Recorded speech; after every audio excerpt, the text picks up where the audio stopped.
everyone and welcome back in another beautiful video. Yes, even today we're going to look at adjectives in comparative form. Yes, we're going to cover adjectives in comparative form. What does it mean in Luganda and English? So please watch up to the end because we're going to learn adjectives in comparative form. Enkozesa. Adjectives, first and foremost, these are words that add more emphasis to a noun or they describe the noun.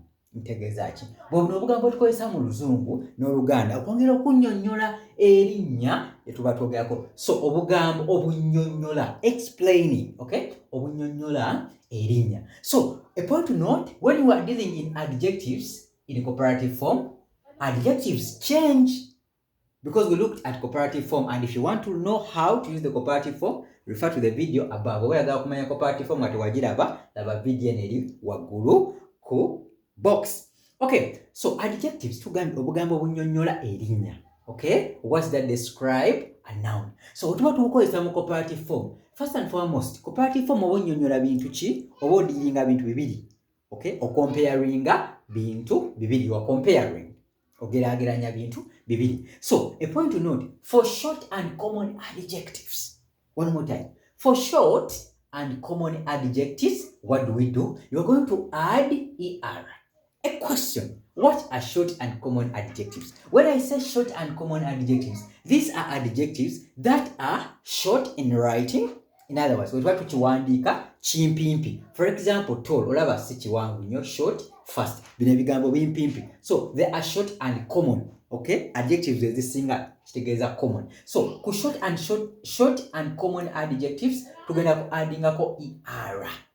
One more time. You add er on the adjective. So the original adjective is, for example, you have tall. So tall, when you are comparing two things, ogenda kozesa taller. So in order for you to write tall, ogenda kuwandika tall, then oyongereko er. So you write this tall, then you add er. Nofuna taller. Are we together?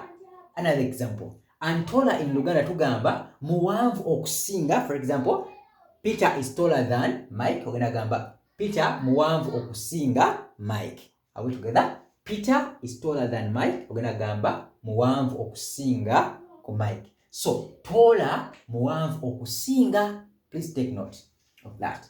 So we have short. Short kitegeeza ekimpi. Okay? So short, oba comparing bintu bibiri ogenda kozesa shorter. Ogenda kozesa short, but ku short ogenda kongerako er and you get shorter. Can you repeat that? Shorter. Beautiful. So shorter in Luganda we say mumpi okusinga. Mumpi okusinga. Okay? Beautiful. Another one. We have fast. Fast. So fast, we're going to say faster. Faster. Okay? So fast, we change to faster. Repeat that. Beautiful. So kyangwa okusinga, for example, emmotoka eyangwa okusinga. So faster than, okay?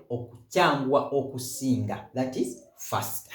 Are we together? What about slow? Slow, you add er and we change to slower. Okay? Slower. So slower kitegeeza kirwawo okusinga in Luganda language. So a point to note, so with adjectives ending with e, you are going to just add er. Don't add another er. No. For these ones, you just add er because there is already e. For example, nice will change to nicer. Repeat that. We are comparing two things. Remember, tuli kuyiga okugeraageranya abantu babiri mu Luzungu n'Oluganda. So okugeraageranya abantu babiri ogenda kozesa nicer than. We use the other root word than. So after this ogenda kwongerako than. Okay? Nicer than. Kirungi okusinga. For example, the cup is nicer than yours. Ekikopo kirungi okusinga ekikyo. Kirungi okusinga. Okay? Nicer. Good. Large will change to larger. Repeat that because it is ending with e. So you just add er when you are comparing two things. For example, large will change to larger. And larger in Luganda tugamba kigazi okusinga.